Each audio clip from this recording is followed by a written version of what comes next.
You're listening to a Roddenberry podcast. Double your pleasure, double your fun. No, it's not Voyager Prime Factor's redo. We just covered that episode on Mission Log last week.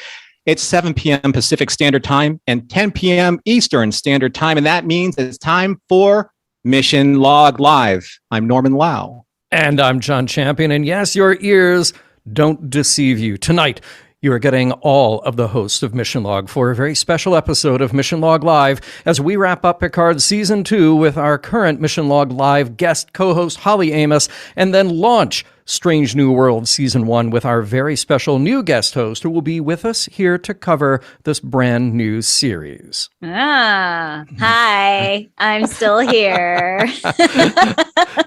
It's time to say farewell as we recap and discuss the finale of Star Trek Picard Season 2. It's pretty satisfying to wrap up that season, right? Or, I mean, did it leave you with more questions and speculative and I don't know? What do you guys think is going to happen in Season 3? As always, we want to hear from you in the Facebook chat and live with us. You know what to do. Click on the Zoom link or give us a ring by using the one tap from your smartphone, or you can call us at 669-900-6833. Enter the meeting code and the password, and you will be in the Earl Green Room. Yes, so there is so much to cover tonight, and we want to get right to it. So I'll just very quickly say hello to the massive and growing audience in our chat over here. There's Jane, there's Dave, there's other Dave, there's Bob Amos, of course. Dave. There's Carlos, there's Alan, let's see here, there is Carly, there's Nick, who I'll be seeing actually in person very soon, there's Julian, there's Matthew, and our friend Scott Palm. Good to see you, Scott. And he says, new hairdo, Norm? Indeed, it is. You like? Got so much cool product in it right now. It's so LA, right? Yeah. And right away, Spencer is saying, oh, so long, Holly. But don't worry, because Holly will, of course, be back. And that's part of the magic of Mission Log Live, as we get to bring in new guest co-hosts every time there's a new series. But, you know, we'll be back for more Picard. We'll be back for more Discovery. So there will, of course, be more Holly. And you know, sometimes there's fun things. Like Holly, I still remember when we got to do the Q for a Day. We get to do some fun, like weird Ultra Lightning Round episodes. So, you know, we'll be back. Yeah. It'll be fun. All right. Now, this week on Mission Log, on all the mission logs, there are many of them. Our coverage of Voyager continues on Thursday with State of Flux. Yeah, it's the Pleasure Planet. And it's where we learn to never, ever disappoint Captain Janeway. Now, you may not know that Mission Log, The Orville, and Mission Log Prodigy are both shows that you can download as podcasts, but watch as videos, beautifully, lovingly produced by our very own technical director, Earl Green. So if you want to catch up on recent episodes like the Orville interview with writer-producer David Goodman, and we're dropping Andre Bormanis this week, and it is a great interview. So many cats discussed in that interview. I previewed it today. Just go to podcast.roddenberry.com, click on the show of your choice, and you can find the audio feed as well as the link to our YouTube channel. And also, while you're at YouTube, youtube.com/Roddenberry Entertainment, check out the Mission Log Engage playlist. More of those dropping. That's where Norm and I answer your questions and comments. Again, all of that at youtube.com/Roddenberry Entertainment or Roddenberry Prod. Make sure you stay in touch with all of our podcasts at podcast.roddenberry.com. So much to cover, guys. So much to cover. I think we already have some callers. So, Norman, if you will do us the great honor of recapping the Season 2 finale of Star Trek Picard. I have just enough energy for one more recap. Oh, and then he's gone. Season 2, Episode 10, Farewell. To save the future, the present needs two Rene Picards, the one who lives and the one who dies. Rios, Raffi, and Seven head to Sung's home, while Talon and Jean-Luc teleport to Europa Mission Control to protect Rene. Jean-Luc tries to talk Talon out of sacrificing herself to save Rene, but she firmly reminds him that that is not his place. Soon after infiltrating the base, Talon invades security and begs Rene to hear her out. In Sung's lab, Rios, Raffi, and Seven try to disarm 4 tech drones programmed to take out the Europa rocket as Sung fails to kill Rene, literally by his own hand. At Europa base, Sung uses his influence to pass through secure areas and finally tracks down Rene. Placing a supportive hand on her cheek, he poisons her with a neurotoxin. Mission accomplished. Or was it? As the away team overrides and destroys the attack drones, Talon, who Sung poisoned earlier, disguised as Renee, dies in Picard's arms. The real Renee is on board her ship, and the future is now intact. In his lab, Sung helplessly watches as Corey deletes all of his data from a remote location. Accepting defeat, he pulls a file folder from his desk, which is simply labeled Project Khan. Later, Corey is discovered by a very familiar bearded stranger who introduces himself as Simple Traveler. He invites Corey into a collective of those who ensure history unfolds as it should. At Chateau Picard, all are preparing to return to their restored future. Raffi and Seven are on the mend in more ways than one, but Rios is struggling with leaving Teresa and Ricardo. Alone in the catacombs of the estate, Picard places the skeleton key in the hiding place where his future young self will find it, and the pain that is linked to this heirloom. Q finally appears and reveals all. He is dying and wanted to give Jean-Luc the means to free himself from the shackles of his past. This is what this entire trial was all about. Q did not want to die alone and wanted Jean-Luc to realize that for himself as well. And with one final snap of his life's energy, Q sends everyone back to the present, except for Rios, who chooses to stay behind with his new family. On the Stargazer in 2401, Picard shuts down the auto-destruct, orders the crew to stand down, and offers the Borg Queen, Dr. Agnes Girardi, a chance to explain. She represents the new collective and needs the entirety of Starfleet's fleet to shield the Delta Quadrant from a galactic-ending event. Picard promotes Seven to full captain of the Stargazer and vouches for Agnes's plan, allowing the Borg and Starfleet to work together. After neutralizing the threat, a transwarp conduit forms and Agnes asks for Federation membership so the Borg can become the guardians of this new transwarp gate. Later in 10 Forward, Los Angeles, Guinan thanks Picard for his wisdom in 2024 and tells him that Rios, Teresa, and Ricardo achieved great humanitarian deeds through their organization, the Mariposas, Spanish for butterflies, and a nod to Rios's butterfly effect through time. With one last toast, Picard takes his leave of all, especially Eleanor, who is alive and well thanks to Q. Back at Chateau Picard, Jean-Luc finds Laris, with bags packed and ready to leave, standing in the newly restored solarium. He holds her by the hands and discusses second chances with her of a future now free from the shackles of his past. The end. Oh, man. Well done, Norman. And normally I would just go around the panel here and say, what did you think? What about this? What about that? But we have so many callers, and I am very pleased with that. So I say we get right into the calls tonight and start chatting, because then we'll probably get a lot of those people calling back to talk about Strange New Worlds. So this is the best part of the show for us, the host, because now the callers take over and we just sit back.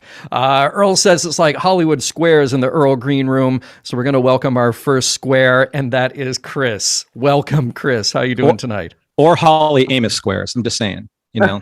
Yeah. Well, what's happening tonight, Chris? How are you? Hey, guys. Glad to be the official first square. I'm going to get that on a t-shirt, definitely. But yeah, nice. This was a good thing.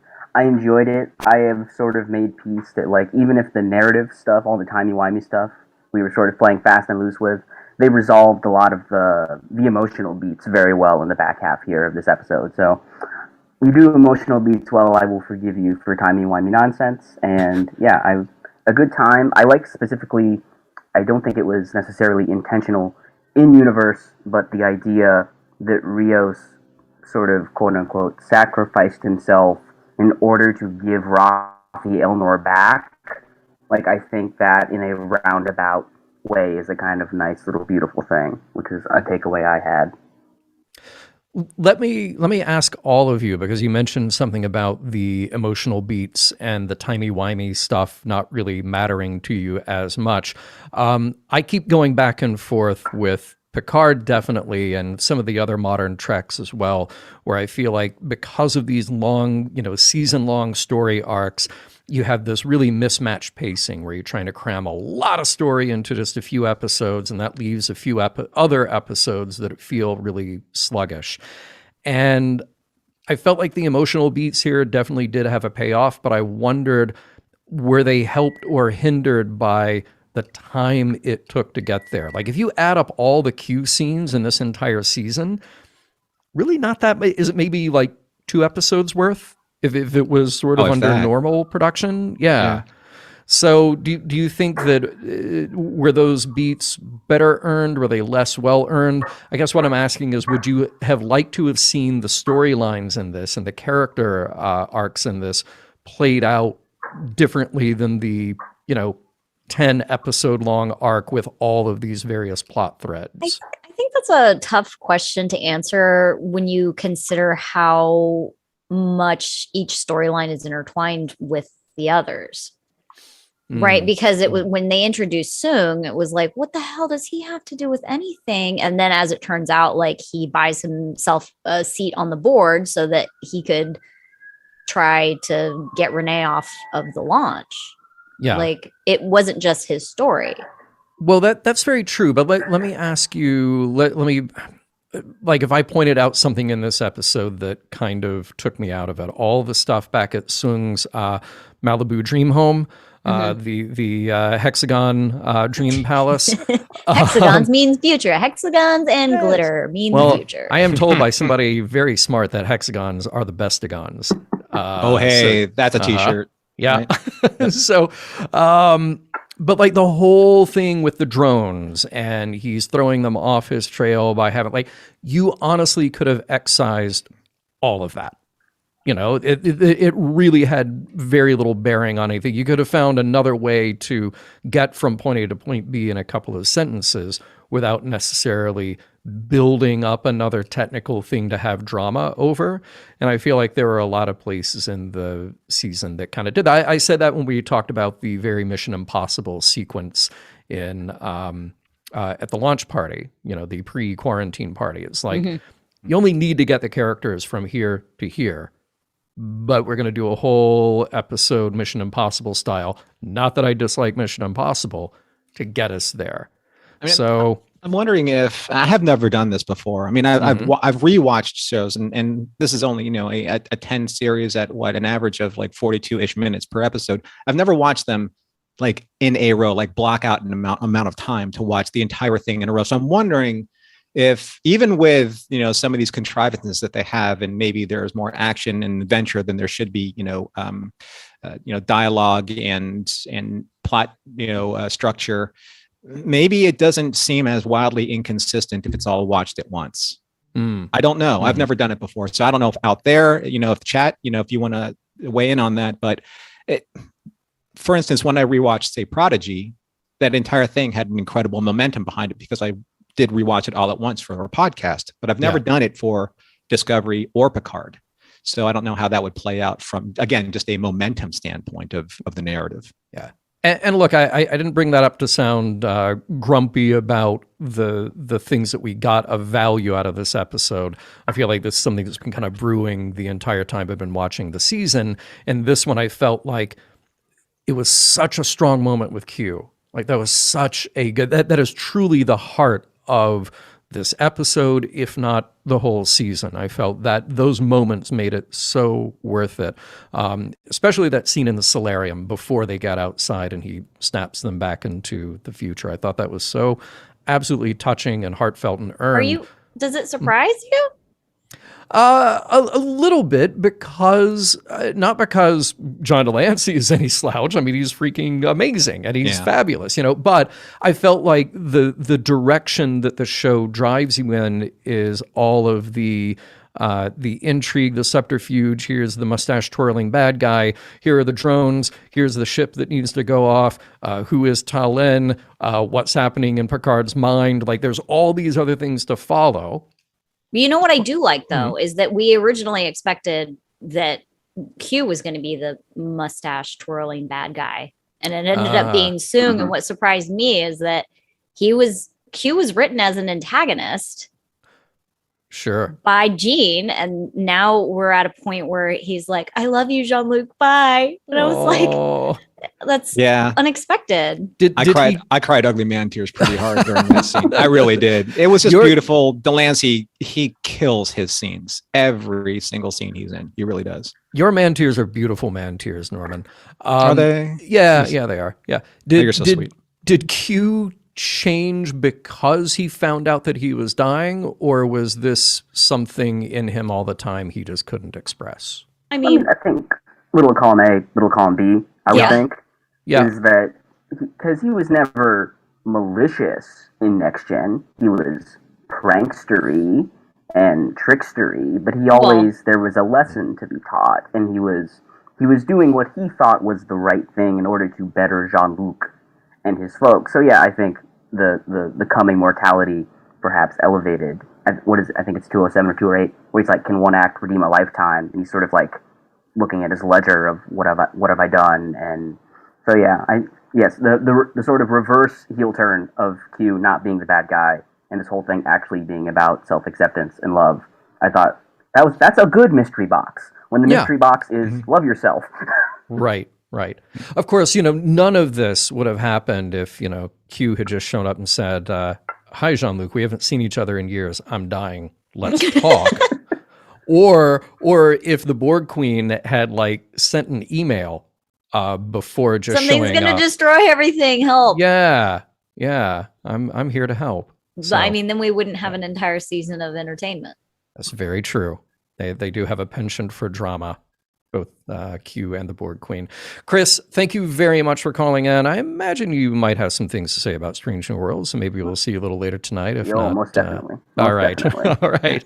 Excellent. Well, take care, my friend. And calling in, on the early side of things tonight, we got Sam, who I'm sure will have something to blow our minds. Oh, yeah. We're not in the bottom half of the hour. That's right. Yeah. Uh-oh. I want to make sure I got in for the last Picard. I know it's the mechanics to get the story going, but I got to talk about the timelines one more time. Oh, please, yes, because we expect nothing less. It got crazy. I gotta get a chart. Yeah, I mean, the short answer is, as was stated last week, Q stuff. That's actually what it comes down to. Yeah. I can't logic my way through this, so I'm just going to say what I see. I see 3 timelines.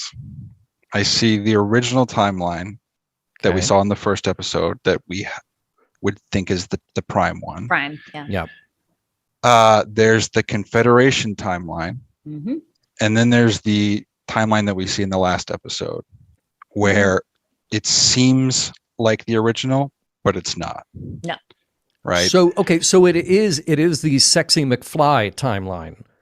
It's Back to the Future 2. Well, end of 1, where it's Handsome George and Fit Lorraine and their brother. Marty's brother is not in jail. That's it's Sexy McFly timeline. They just want to stay there, as Marty should have. Yeah. Okay. But we have a time loop problem. That means that all 3 have to exist. So it's not that one existed, then the next, which is what it felt like was happening. Yeah. None of them can exist without each other, right? So that's multiverse. Yeah, right? So it is a multiverse. Yeah. So the Confederation is still out there doing its thing without General Picard because he left. Multiverse, it so hot right now. It is hot right now. They're everywhere right now. Right. But the last one is so weird because everyone, there was little points where you could try and think, for instance, when Guinan says the picture was there all along. There's a version of that where you could say, the picture was there all along in this third timeline, but that's because they all remember it happening, and maybe it wasn't there in the first one. I don't see that's what's going on because Guinan would actually notice that, but you could kind of think your way out of some of those things like that. But there's a few things like the bullet holes, for instance, where Picard remembers them before they go back, and the fact that Girardi's the Borg Queen. None of that could happen without the other stuff. And that was already there in the prime timeline. I mean, that's a good example is we saw the Borg Queen at the beginning when they're in prime, but now we know that it was Girardi. Right. That couldn't have happened if they hadn't gone back in time, but that was the way. Even Rio says something like, maybe this is the way it's always supposed to be with him staying behind. And Girardi going off in Well- the Delta Quadrant and Well, but hang on. In the too prime much timeline, timey-wimey. in the prime timeline, that wasn't Girardi Queen because Agnes Girardi was already extant in that timeline. So that Borg Queen, is that not the same Borg Queen who is in the Confederation timeline? So because we had to create Girardi Queen. It is both. It is the creation. It is the Girardi plus alternate Borg Queen. Yes. Again, that's what And means minus the Rios. Yeah. yeah, Right? yeah, minus Rios. Yeah, well, so Where there's did Captain Rios go? He just disappeared. He's just whatever. yeah, that's what he got makes a it truck. He got a truck. Yeah. So, and that's what makes it yeah. that's what makes it a third alteration, is because everyone remembers that Rios was the captain 2 seconds ago. Yeah, and then he was gone. I was Yeah. wondering that. I was like, Picard was like, stay on, like, do your job. And I was like, okay, the but when writers- we're through this, people are going to be like, hey, now that the drama is over and we can have a discussion, where did he go? The writers really should have had the cast take a picture Yeah. so that they take that picture with them and see like, okay, Rios is disappearing from history, from this timeline. There right? you go. And they know That's it. exactly which version of the timeline they're in based on who exists in the photo. And whether or not he knows the lyrics to Johnny Be Good. That's Jim in Exactly. chat. Yeah. Jim in Right? chat says I don't- Schrodinger's Girardi. Yeah, I don't think Rios disappears from history in the third timeline. I just think he disappears from Q snapping him away. right. Yeah, because he uses the energy Yeah. to. Yeah, there's also the little thing of Rafi is on the Stargazer. Yeah. That would have been weird to everyone. How'd she end up there? She was supposed Oh, to be. She was originally yeah. on the Excelsior. Q, Yeah. Q snapped her to the Stargazer, Well, Right. she had to be in that last scene. Yeah. and Seeing Elnor, Elnor. and left Elnor on the Well, but that was a big Excelsior. Elnor reveal. Yeah. Her hailing the Excelsior, which, by the way, is still an ugly ship. Oh. So much hurt. Why? Now wait. Now, okay. When she called the Excelsior, she's calling just whoever the dude is in charge of the shields. She's not calling Captain Elnor, is she? No, she's hailing the Okay. Excelsior, and Elnor happens to answer the hail. Okay. All right. Yeah. All right. Because I just wanted to make sure because Paul Dubs. Oh my God, she was on the Stargazer. Yeah. Rewatch, bro. Yeah. Yeah, she was. This she episode is and, going to blow your mind. she and Elnor were assigned to the Excelsior, and that's where they were at the beginning of the show. There's just a lot happening in a very short period of time there, Paul. So yeah, you watch it a couple of times. Sam, thank you for doing what you do and messing with us again. Really appreciate it. And we'll move along because there are many people to chat with tonight about the Picard finale. So really appreciate it. And hey, more complex thoughts, we'll catch them in the Discord. Okay. Thanks, All right. Sam. Excellent. See ya. Thanks, All right, man. See ya. All right. All the way from an ocean away. Good It's morning. Nick. How you doing, Nick? Welcome. Morning, guys. A little bit tired, Morning. if I'm honest, but Yeah. but yeah. Well, Really you're not happy rolling in to from be a here. party this time, are you? No, I went to bed late, pretty late, considering I was getting up in the middle of the night at about 2 a.m. at about midnight, sorry, and then I had an alarm go off at 12:50. Like I'm sleeping in a different room from my wife and everything just to come Wow. and join you guys. Oh wow, yeah. that is You're in a awesome. different timeline of your own right Yeah. now. Absolutely. Right. Yeah, no, I'm an alternate. And just so I can just take the credit, I was the first one in the chat to say Schrodinger's Borg Queen. Thank Oh. you. Mm, Yeah. But, nice. it was just because she was always Agnes, but also not Agnes. It was. of course. Just depends on when you look at her. Yeah. Mhm. I wanted to join you just to say I loved it. I mean, I know everybody has opinions and this, and they should have done that, and they should. I have ADHD. I have no emotional regulation as it is. I was just a mess from like 5 minutes in until the end, and I just all the feels, with Nice. Seven and Raffi, and then Talon, and then flipping everything. And Q and Picard at the end was just like, Did we get just enough of Seven and Raffi to really feel like that story is complete, or at least on its feet, or did we need more of them? If I may, Yes, if please. you didn't, make sure that you listen to No Man's Land Yeah. Mm. the audiobook that we have been Good call. advertising on the show. That Because it plays into their relationship a lot. Yeah, that's very true. But I just like, there was something so interesting in this, and I know that I've beat this drum before about Seven's transformation and how profound that was, and then having to go back. And now at the end, she is the same person she always knew, but there has to be something also incredibly tragic about that, what she had gained by being fully human. So, but I thought all that we got out of them was wonderful. I could have stood for even more, but maybe we'll get more in season 3. I think that we're going to get more. I do like that this was like real representation as opposed to like DS9's Reunited, which was kind of like skirted representation. Like they sort of got around like the representation of a true relationship between two women. So, and it didn't feel, I don't think it felt forced either. It was lovely. Hey, lovely. I'm just here for more Fenris Ranger action and, Seven being a badass. So, well, Seven's a captain of a new starship and Raffi's a captain of her starship, right? So will this drive them apart? Will this send them on different parts of the galaxy? Everybody's a captain. It's like Oprah. You're a captain, and you're a captain, and you're a captain. But that Seven getting the field commission was beautiful as well. Like everything was just so emotional. She immediately like knew what to do, what to say. I was like, hallelujah. Yeah, that was cool. That was a great moment for her.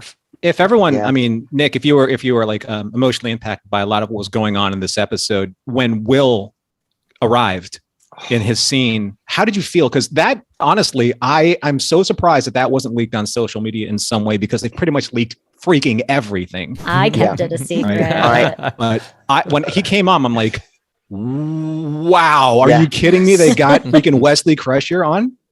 I loved it, and I did like everybody, like a lot of people. I think I whooped out loud. I was watching it on my own on my projector at home because I was like, I need to make sure I watch this when everyone's out the house, so I can put the projector on and have this a big finale. And it was awesome. But at the end, I did think to myself, the John and Norm thing about if you remove the scene from the show, would the show be would it lose anything from it? And I thought that scene was lovely, but it was there so that Wesley could be in the show. It didn't really add anything exciting, I didn't think. Well, it wrapped up Corey's storyline, and what I liked about Will's cameo, which I knew about and kept a secret for like a year. Let me finish. I was like, I do think that it was unexpected though, because like he has nothing to do with anything. And there are so many other characters that you'd be like, oh, if that person made a cameo, it would make sense in terms of the storyline. Wesley Crusher is completely off the map. Like, and that's what I think surprised people, is that like he had nothing to do with any of the storyline. They just used him to wrap up Corey's story, which might not even be a wrap up. Like this feels like the beginning of maybe a spinoff or something. But I also think that they introduced a completely different power curve, to the universe. I mean, the Travelers, we thought that Talon and the Watchers were of a certain power level because she had all this technology. She was able to pretty much do things that Starfleet could do or better. And then all of a sudden he's in charge of we assume that he's in charge of the Travelers, which we saw all the way back and where no one has gone before, with Eric Menyuk as the Traveler, and that power curve, the Mozart of these people. So just him being there changes the playing field in a way, with the Q out there, with the Elarians out there, now with the Travelers out there, and with the Prophets out there. I mean, when you really think about it, putting all of that into context, humanity and all the lesser alien races, we're all just kind of ants, fighting on an anthill compared to these powers. When you think about don't forget the Metrons, okay? Wait. Yeah. Oh, the Metrons, Metrons, right? Metronians. Yes. Metrons. The Metrons. Yes. Can I just say, because I know Alan is waiting to come on, but I just... but it's not morning for him, it's morning for you, dude. Exactly, right? This is he's on every week. I mean, God, Alan, jeez. Anyway, I just wanted to say, so there was a whole thing going on, between me and my friend, and then on Facebook and everything, about the Borg. So now the Borg there's still the bad Borg out there, right? Because otherwise all of that history would be cancelled. So like there's still like the bad Borg, and then there's the Jurati Borg collective who've just kind of like completely tried to avoid the other Borg so as not to change her own timeline, in my opinion. Is that what everyone else is thinking? Well, I mean, I sort of got it that way too. But I mean, Bad Borg, right? We went through them in the first season. Like they are largely like they don't actually exist anymore. But I get the feeling that like Jurati Borg and her collective maybe were sort of removed, which is not the first like section of Borg that has been removed from the larger collective who we see as the bad guys. Maybe they'll find their way to incorporating with the Fenris Rangers. Did anyone get like a bad Borg? What you gonna do? What you gonna do when they assimilate you? Nicely he done. just came Very up with nice. that just right off the top of his head. I'm feeling Alan's energy. This is usually stuff that he would do, but I'm stealing from him. By the way, Dave in the chat asked what I want to do. They ever have a super beings conference? Being so many super beings in Trek, and you would have to think that they do. They have like a nice Hall of Justice kind of thing that they all get to go to. I would think so. Nick, as you pointed out, there are so many people. We got Alan, Cosmo, Paul, Christian, and John all waiting to drop in here in the next half hour before we get to our Strange New Worlds coverage. So we will say good night or good day to you, and then I will see you very soon. Yes. See you soon in London, John. That's going to be awesome. Awesome, man. I can't wait. Cheers, Nick. Great. Take care. Cheers. Bye. Night. All right. Standing by patiently, it's our old friend Alan. How you doing, Hello. Alan? Welcome. He listens in John. just to steal all of our puns. Yes. And why not, right? Norm, don't Yes, sir. think I won't take that. And, Please and do. run with it. Please do. By In the way, Spencer said I would pay 40 quatlus to get into a Super Beings conference. Yeah, well, it's great Nice. until Scarlet Witch shows up, and then things just get really bad. Just Sorry. really out of hand. Spoilers. What's on your mind tonight, Alan? Well, first of all, I'm reporting live from outside Wesley's headquarters His background is amazing. in Des Moines, Yes. lovely Des Moines, Iowa. That's where we always knew that's where they were from. Yeah, Come on. of course. Yeah. That's where they built the Kelvin Enterprise. That's where the Travelers are from. It's all good. No, It I'm a is. traveler. I And only don't work call in me outer Shirley. space. Yeah. Yeah, but yeah, I'm enjoying all the commentary so far. Lots of great points being brought up. I think I'm sort of on the. I think I said my piece a little bit on the Discord, but I liked this episode. I liked this season. I think that I would have liked it a little bit more with one or two more episodes worth of material. Just sprinkle it out throughout the season, just to fill stuff out a little bit more in certain areas, like with Corey and Wesley, that I loved, but I kind of agree with Nick that it did feel a bit like it was dropped in to wrap up Corey, give Will something, a moment on the show, which was great, but yeah, something else to sort of that's fill where it I definitely agree, because I feel like Corey was a very interesting character with an interesting arc. Her strongest moments were walking away from her father and kind of messing with his life. Is she so interesting, so important, that then you have to get to the Traveler? You've got to work all that in as well. So like that's sort of the trouble with introducing them together that way. Well, my thought was when he pulled out the con folder, I thought, oh, this plays into Eric's Zoom in Enterprise and the Augments, because they are descendants of like that whole con situation, right? Yeah. So if Corey had stayed around and not become a Traveler and not gone off, like there's the potential for her to continue to change the future by interrupting her father, who presumably what he does now leads into Eric Zoom and the Augments in Enterprise. Maybe So that's They who she's watching. Yeah. It could be like, maybe was she my ends up guess. being a supervisor of that situation. Yeah. I had a question for everybody here. So did some of these moments feel like they're testing out ideas for a future series? Always.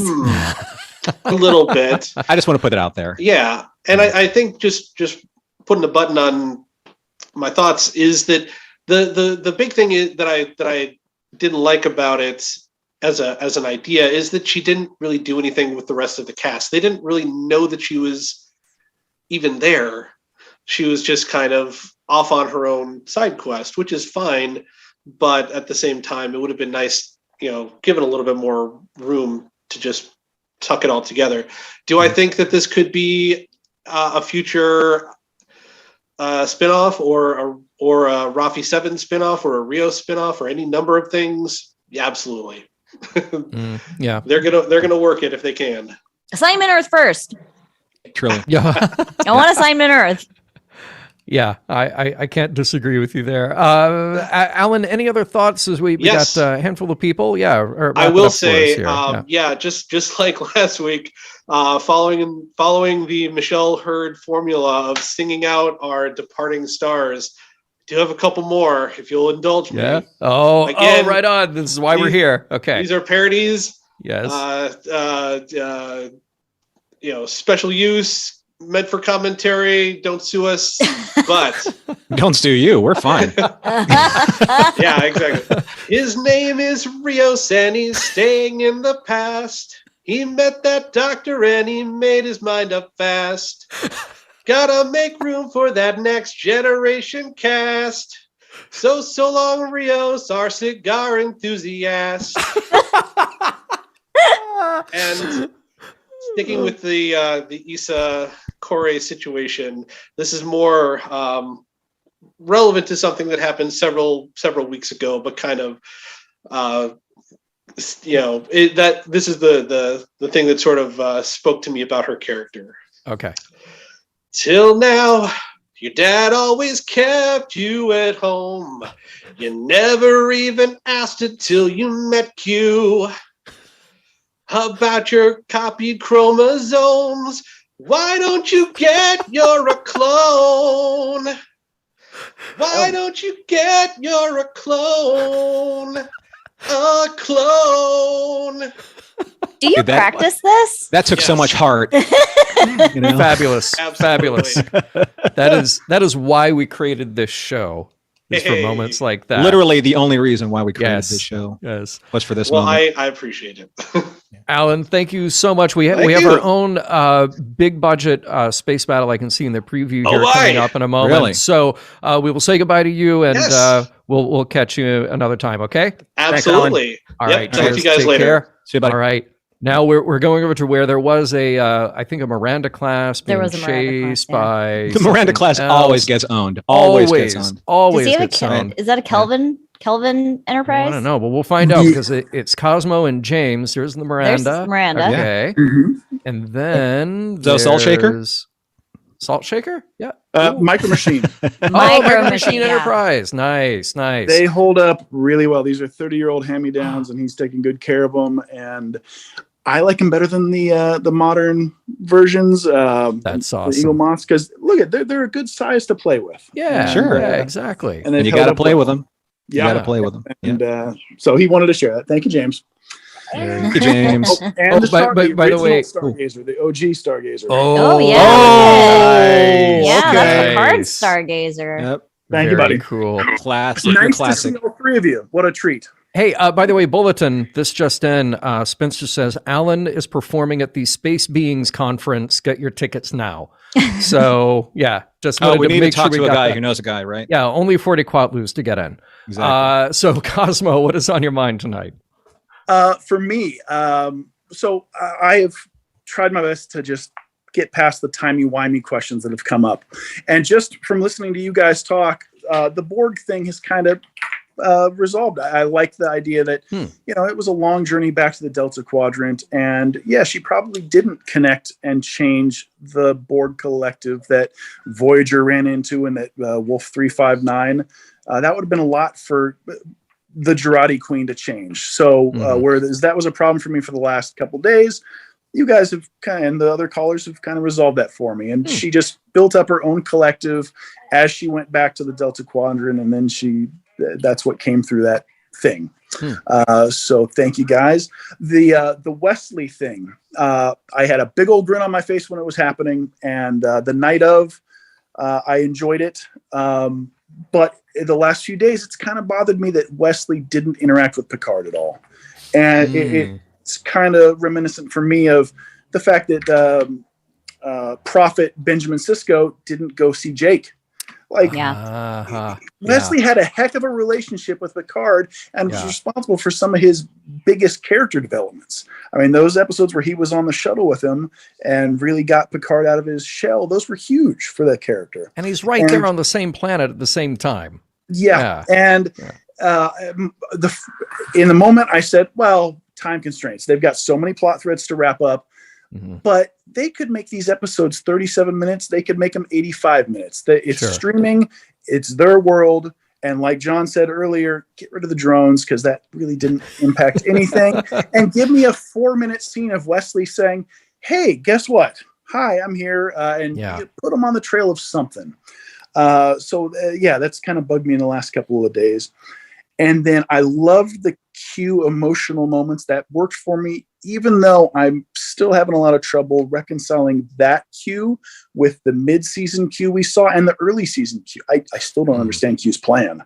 What was the purpose of him sitting at the cafe trying to snap at Renee? And then why was he trying to convince? How did that lead to his ultimate goal of having Jean-Luc forgive himself and be happy? Right. That just, did you guys have any thoughts on that and how early, mid, and ended up in that queue? My thoughts on the whole snapping thing was that he's dying, so he's like losing his powers in some areas, but not all. Like, it's spotty, is what I was thinking that it was. And I think at the time, our thought process was that he was doing something that was bad, right? Like, he's trying to like snap her out of existence or something.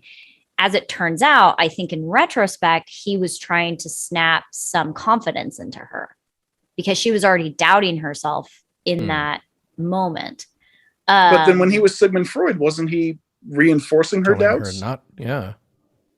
These are all very good questions. and then he's the one that put Soong onto Picard's trail in the first place.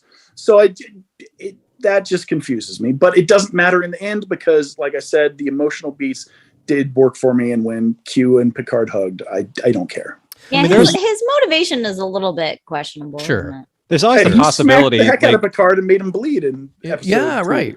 Right. There's always this grand possibility that even Q has to follow a predestined course. You know, that's kind of like the greater, like the top down, 20,000 feet kind of view. Like maybe only the travelers can see that. I don't know that. I mean, that's the kind of sense that I'm trying to make out of all this. Like when Q said that's unfortunate and unexpected. Well, everything has a plan until it's not a plan. Right. So we're not exactly sure how he pivoted from that, but he did.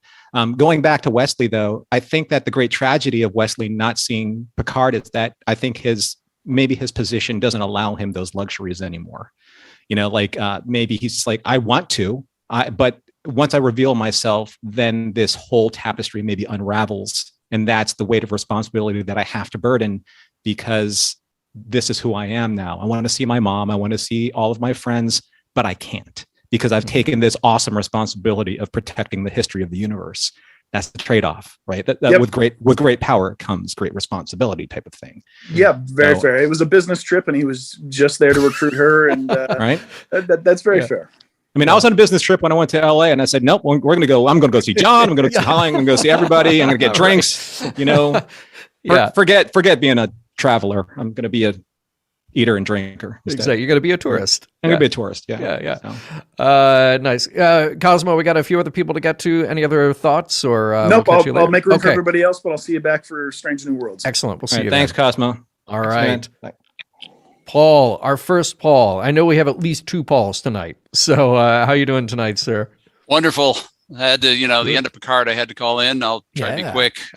Corey deleting all of her previous files was awesome. Yes. Watching Brent Spiner go nuts. Oh!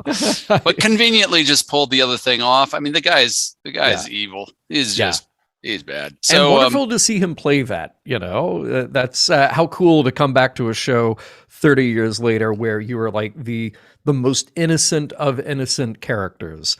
And now you get to play just the complete opposite. He leans into evil so quickly, though. With lore, with the songs, he's really good at it. Yeah. Yeah, it was awesome. So 2 points in the Harvath household where we cried were Orla Brady or Talon leaving us, and Picard. That was just gut wrenching. And then Q hugging Picard. Who would think, when he was first introduced so many years ago, that you'd ever want that to happen? I mean, that was amazing. What an amazing arc all the way around. And then the two where we jumped up and down, or at least one of us jumped up and down. Michelle had her picture with Will Wheaton a couple weeks earlier, and there he is. Nice. So that was fun. And then Elnor came back, and that made her happy. So, yeah. I thought it was tied up nice with a bow, and happy about the whole season. So there you go. No complaints. Oh, that's great. That's great. Well, give Michelle our best, and I'm glad that it was a good feeling all around. Yep. Same thing for Strange New Worlds, but I'll let somebody else talk about that one. I think there might be a few comments coming up on that too. Yeah. So let's welcome in Christian and see if he's going to sing for us. Yeah, so, absolutely. All yours, buddy.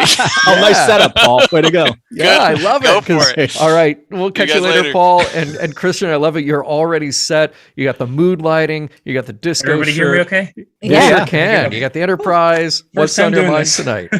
Hi. Good Welcome. evening. Just a lot of emotions in this season. This episode, I love this finale. It was a lot better than first season finale. Well, wait, hang on. Was it? Did you feel it was more emotionally impactful to say goodbye to Q or to say goodbye to Data again? Ooh, that's a good question. Kind of both.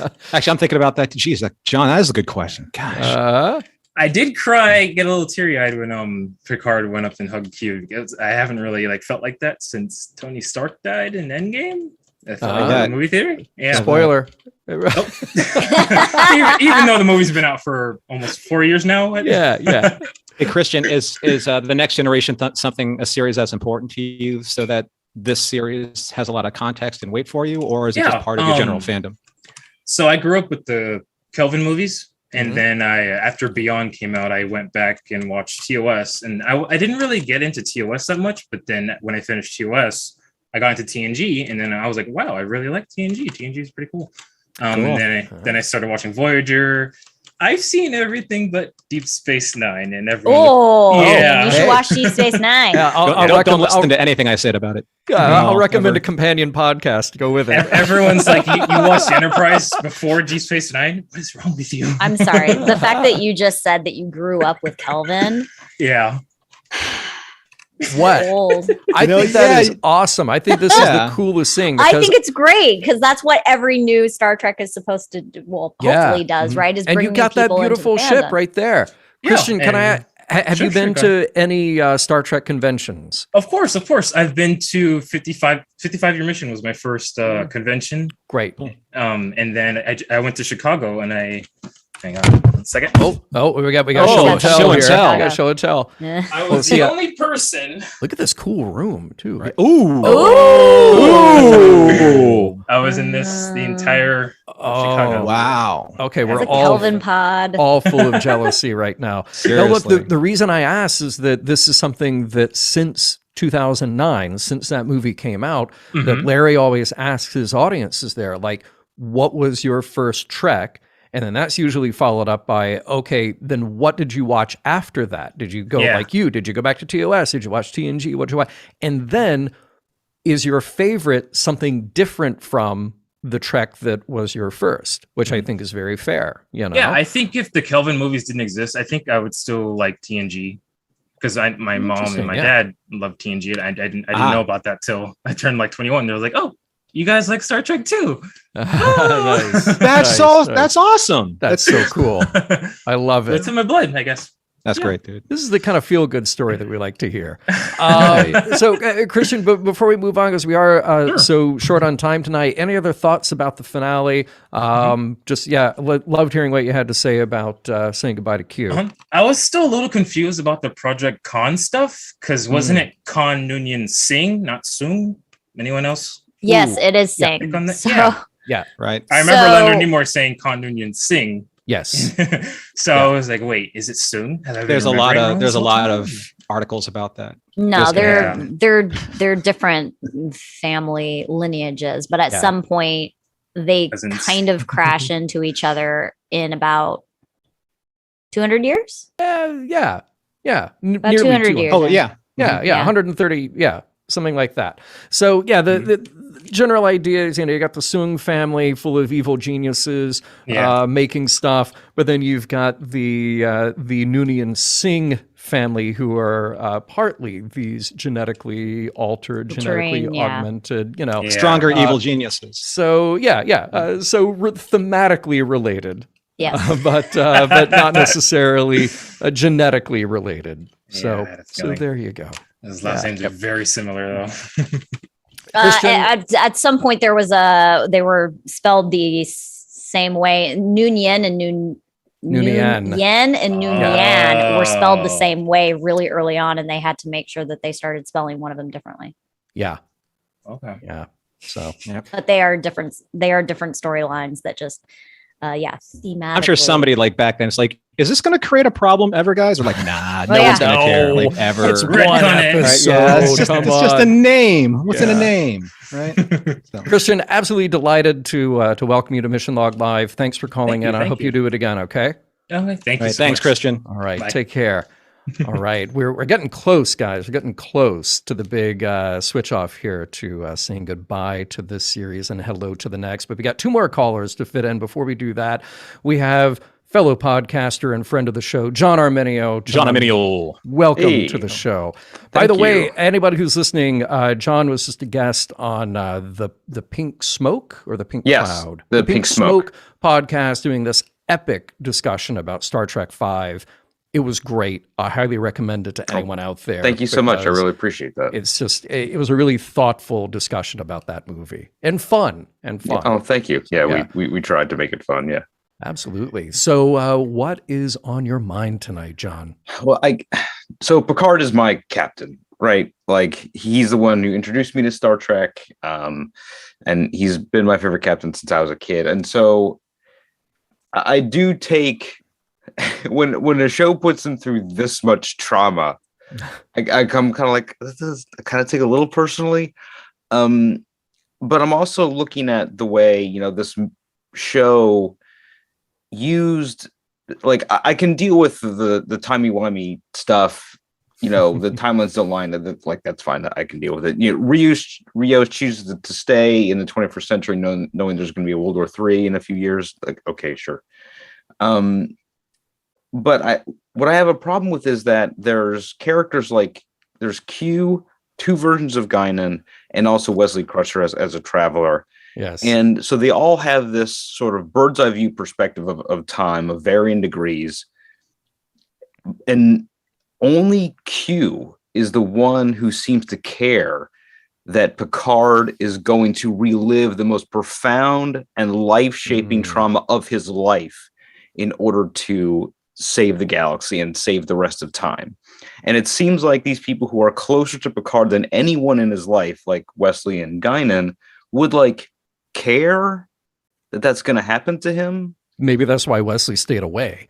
Yeah. But Guinan, yeah. I mean, Guinan definitely has always been this more emotional kind of sounding board for Picard. And she does give him a pep talk about maybe letting yourself fall in love again. Mm-hmm. But especially you have an actress like Whoopi Goldberg, she's a goat, right? She has this incredible well of talent. Maybe give her something to play with this other great actor about the coming trauma that he's going to have to relive, or to sort of having a realization of what he's gone through at the end, but it seems just very perfunctory. She talks about, though, in the last scene that they have together, how she had to let him like basically find his own way, that she like couldn't tell him, which is also like, I don't know, an unspoken rule of changing time, temporal mechanics. Interesting thing with the way that Q, the way he applied himself and the way that Guinan applied himself. I think Guinan trusted her instincts to trust Picard and his instincts. Q, I think, is very more hands-on. He's like, nope, I need you to see this now. Right. And those are the two ways that they approached how Picard had to confront, the trauma in his life. And maybe Guinan was more on the, I'm going to counsel you afterwards, but Q's like, you really need to see this before I go. If Q wasn't dying, none of this would have happened. Right. So he didn't really need to, the whole impetus of him doing this is because this is the last time I'm going to see my friend. I want to impart on him something that I learned from everything that I've learned from him up until now. So it was this nice little bow tie of thank you. Like he was basically saying, thank you for giving me my understanding of humanity. Yeah. I want to spare you this pain because now I know and understand everything. So, and I think John Delancey as an actor, like I think we saw this when he was on Breaking Bad as a guest star, like he's able to imbue just a few moments with so much genuine emotion, and for him to turn Q so profoundly in his last scene and make me believe it, I think is a testament to his power as an actor. And Q is a very mercurial character to begin with. He's hard to pin down as to what his actual motivations are in any stage of his development, but in that moment I believed him. And I guess I was just hoping for similar emotional depths with other characters who have a similar history with Picard. And I don't know what's coming, because now these characters we've seen have history with him are going away, and we're going to have these other characters come in from TNG, and I don't want them to be perfunctory. Yeah. I'm hoping that their appearances are weighty and not just, oh, hey, good to see you again. Yeah. But I think what you're describing, John, is exactly why I could look at a scene like Q's farewell and then the cameo of Wesley, and it's not like I'm bummed to see Wesley. I get he's part of the family and we haven't seen him in ages because he went off to be a traveler, but emotionally entirely different weight on those scenes.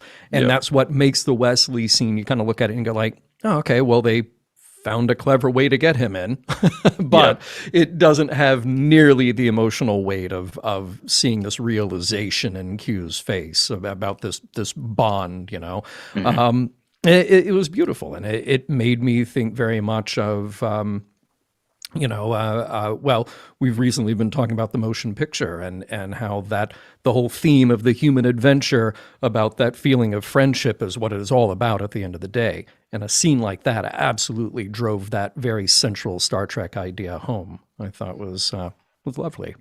Yeah, and just gets at the loneliness of Q, that he's a character or that's been alive for presumably billions of years. Yeah. And this is right now the most important moment of his life. Right. And it's with somebody who's lived for a century, which is such a minuscule amount of time. And I find that so fascinating. And so I'm thankful we have an actor like John Delancey who's able to play that. Here. Joe Straczynski, the writer of Babylon 5, he said that the more important the message, the least amount of words it takes to say. So, I love you is 3 words. Marry me is 2 words. He says the one most powerful word that anyone can say to somebody is goodbye. And that was Q's snap. That was his goodbye. I thought it was shark. I thought that was... that's the other word. Okay. And land shark being the second one, being 2 words. Yeah. Okay. Those moments are profound. It's fine. Yeah. Truly. Yes. Hey, John, thank you so much. We've got just like seconds before we jump into the other, so I want to get our very last call in. Pleasure to see you, and we'll catch you later, okay? Thank you. Thanks, John. All right, cheers. And wrapping up our very last thoughts here on Picard Season 2, welcome back to the show, Cherie. How you doing tonight? Hey, doing all right. Are you Good to calling see from you an guys again. alcove? Are you? She's calling from the good Borg. From the It's your Borg collective. cube. The Yeah. good Borg, the kinder, gentler Borg. Mhm. Well, these are the ones from Lower Deck, so I don't know. there we go. Not Yeah. kinder and gentler. Well, how you doing tonight? What is on your mind? So when we were watching Picard, I was watching Picard with my sister, and she had a really interesting idea that I really liked. I don't think it was the writer's original intention, but since they never really explained the whole penance thing, like what Q was supposed to be making Picard do penance for, like you could kind of, I felt like, infer from different things, like maybe like his guilt over his mother or like other things. I don't know, but I didn't feel like it was particularly directly explained. She was thinking it could be that they didn't figure out the Borg when Q first threw them at him, because she was thinking that like the Federation has these utopian ideals, but they've done nothing but fight the Borg. And Jurati finally figured out a way to make the Borg good and sort of reflect the Federation's ideals of utopia. So like just the whole idea of like, this is your penance for not figuring out this challenge I threw at you. But in a way, it's kind of, I was thinking it could also be a penance for Q himself, because he's the one who threw the Borg at him in the first place. Oh, yeah. Yeah, I like that. Little karmic justice there. Yeah. So what do you guys think the penance was, like, in your interpretation of the show? I mean, I like the idea, like the Q is, again, he's coming to the realization that he is going to end. And for many people, at least many people that I have met throughout the course of my life, that's one of their big moments is and during last rites, they want to absolve themselves or have their sins absolved through penance, to whoever is performing their last rites, so that they can leave that, wherever they are into the next life, if that is your belief system, without any regrets, without, the sins of your past to weigh you down. So I think that's the gift that he wanted to give Picard. Like, I can't do this alone. I can't free myself or absolve myself from the guilt and the blame of what I've put you through.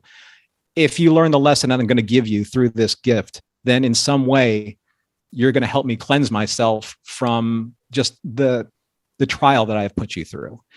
Maybe that's what he was getting at. I don't know. I'm not a omnipresent, omniscient super being, as much as I try to be, but just to start in the cards. But I do think that his friendship with Picard, they're two halves of a whole, right? They complete each other in some way. And Q has the ability to be able to make these changes to people's lives on this monumental scale. But at the same time, though, what they learn, he learns. So I think there's something that's extremely powerful about a being who's supposed to be able to do everything and at the same time can do nothing to affect the change within himself. That's what Picard is to him. And I think it's a very precious gift when you realize that about somebody in your life that you take for granted maybe, and say, you know what, there's a reason why I orbit this person, because this person makes me better. And that realization, I think, is what Q came to towards his end. If that makes any sense. Yeah, I agree with you.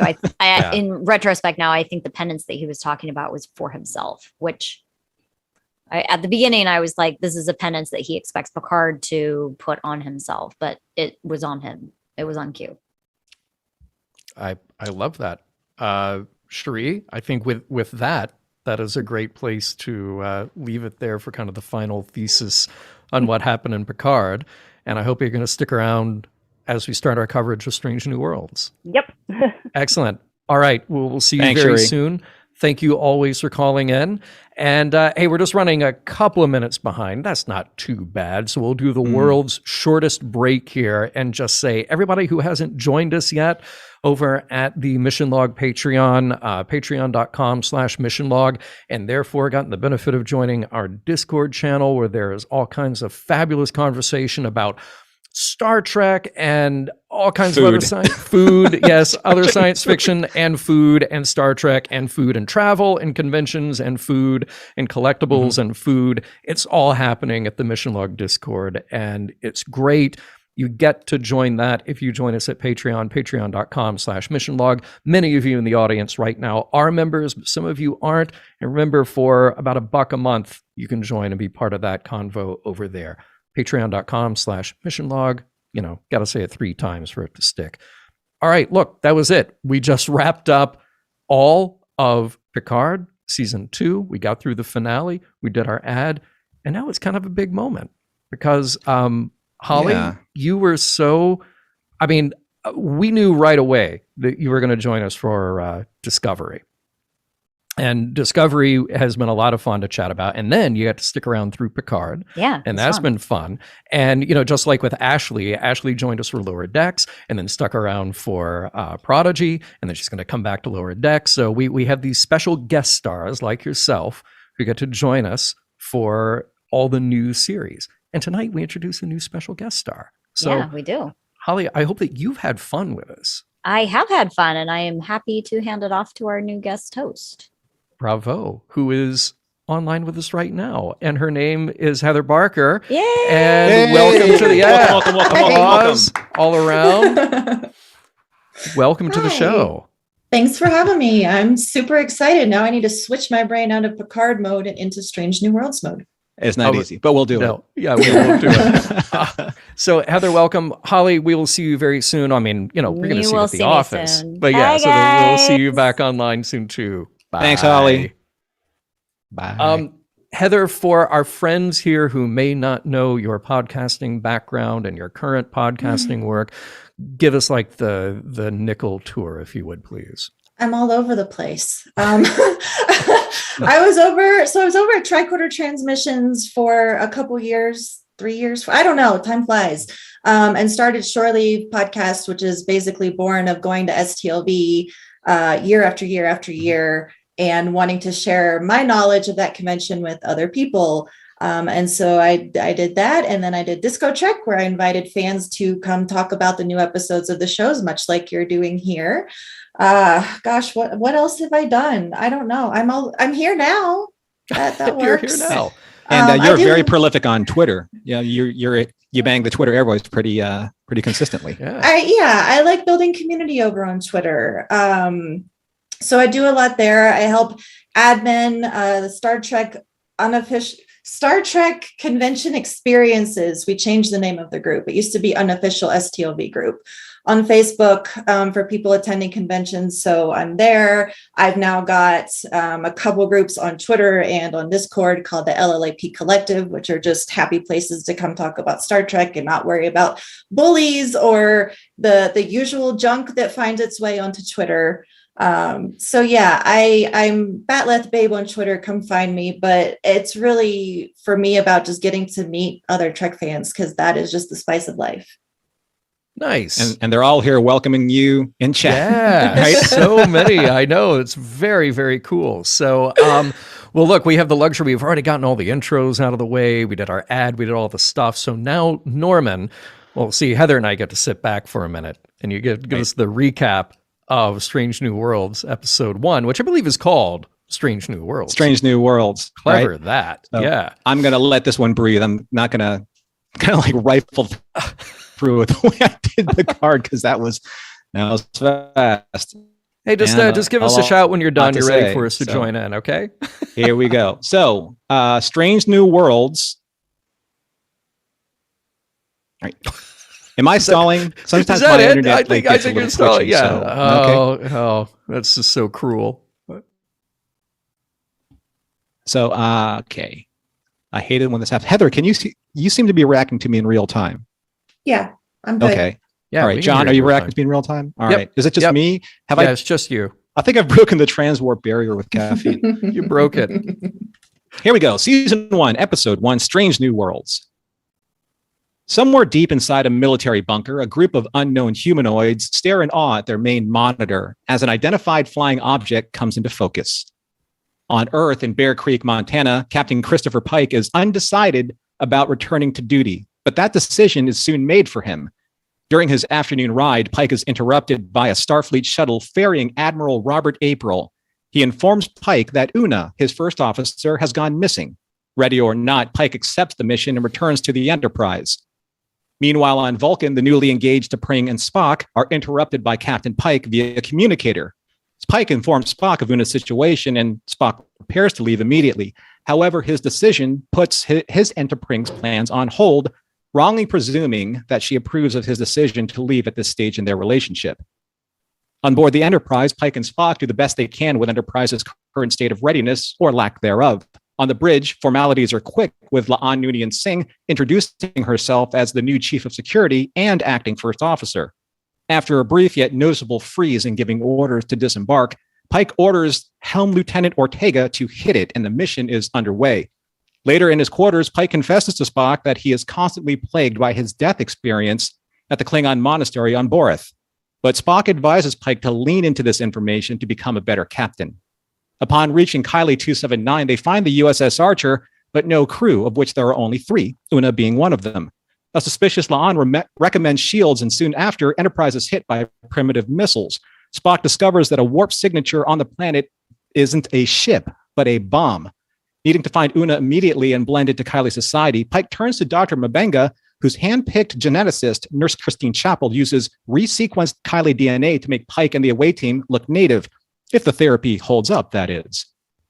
After a series of close calls where they almost blew their cover, Pike and his team rescue Una and her crew from the Kylie stronghold. Una tells Pike that the wormhole created by Michael Burnham was seen by the Kylie from space, and one faction of the Kylie reverse-engineered Federation technology into a warp bomb to destroy their enemies. Flatly ignoring General Order 1, Pike and Spock meet with the current Kylie government. They refuse to listen, so Pike has no choice but to reveal Enterprise in orbit and prove that there's always a bigger stick out there in the universe. After learning a surprise moral lesson from La'an about the difference between surviving and living, Pike returns to the Kylie deliberations and shows them the near annihilation of the human race and the path the Kylie are currently heading down. Hoping this will persuade the Kylies to negotiate rather than fight, Pike also extends to them an invitation to join the United Federation of Planets. Back on Starbase 1, Admiral Robert April informs Pike and his command staff that they were cleared of violating General Order 1, which has been reframed as the Prime Directive. La'an, uncertain of her next assignment, is offered a commission by Pike, who has chosen to continue captaining the Enterprise. He tells La'an that out here in space, there is room for tremendous growth. Back on the ship, the crew is ready to leave for their next mission, and with all crew finally reporting for duty, including one Anar engineer and a mustached Lieutenant Samuel Kirk, it is time for the Enterprise and her crew to continue boldly going where no one has gone before. And yes, Cadet Uhura, that is very cool. The end. Nicely done, Norman. Thank you again for doing double, triple duty this week, actually, because we're recording regular mission log, which is your week to write. That's a lot on your plate. So I thank you for that. If I may, before we jump into the comments, can I say, and I love the other shows, but it's so exciting to say Enterprise, Spock, Pike, Uhura, I mean, like all these new names. I mean, Chapel. I mean, I'm a big fan of TOS, and it's exciting to say the Enterprise again, like in conversation. So let me ask both of you this, but I promise our callers we will get to you momentarily. But I just had this thought that, you know, the difficult thing for Strange New Worlds is being new but also old. It has to harken back to TOS, but it can't seem like something that's stuck in the past, you know. And I've always said this for anybody who says, well, Star Trek needs to look and be just like it was in the 60s. To me, that says, okay, now you're cutting off this huge audience because you're telegraphing to them that Star Trek is a thing that is stuck in the 60s.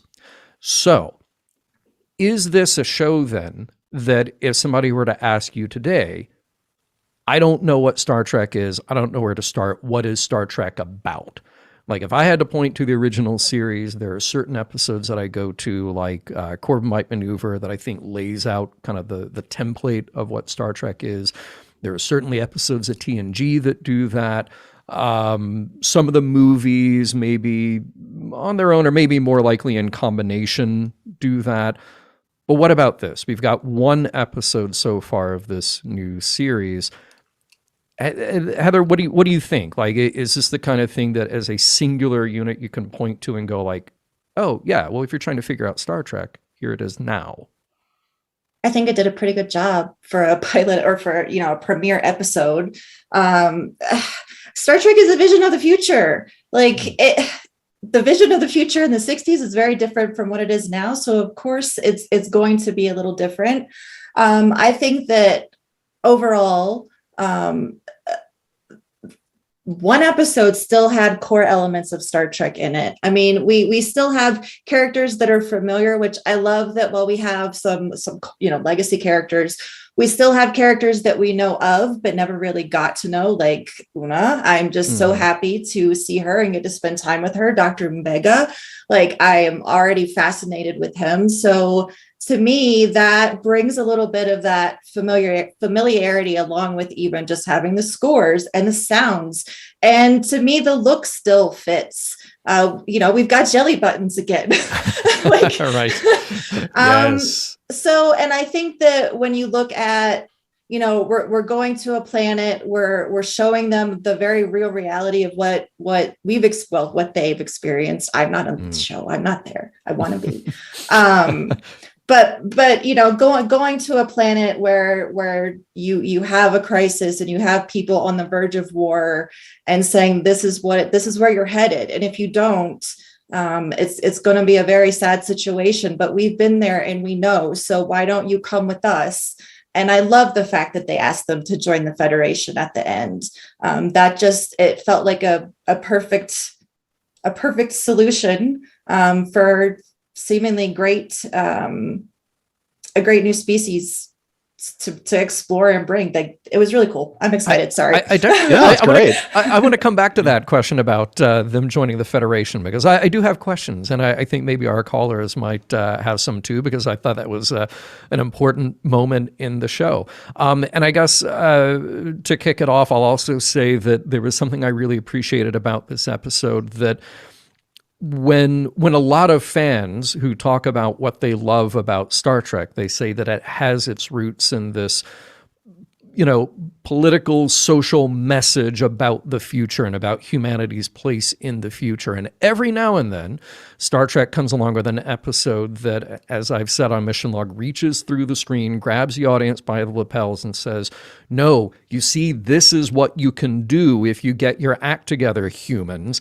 And this is one of those episodes that does that. If it's not, half black, half white on one side or the other in 1967 or 68, now it's 2022 and it's, hey, world, hey, Earthlings, stop tearing yourselves apart with things that will lead to civil and world war. This, you can actually be better than that. So I love that even in an action adventure show, even in a pilot, there is something as audacious as doing that, just reaching out with a message. I mean, what I loved about this pilot is that you can see it in two ways. So I watched it with Carol, who's not as indoctrinated in Star Trek as I am. So she's watching it from a completely fresh perspective.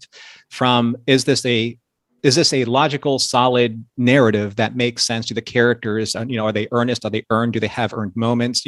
Are their character arcs believable, and do they make sense? And she was really on board with a lot of that. So it passes kind of like a newer fan perspective. But when I'm looking at it, I'm like, okay, they've repackaged A Taste of Armageddon into this really interesting new perspective. This is what happened on Kylie is basically what happened on Vendikar before they went to war, or they would have been at war with each other for maybe 500 years and sanitized their war, going into disintegration tubes. Is that what the species is supposed to be about?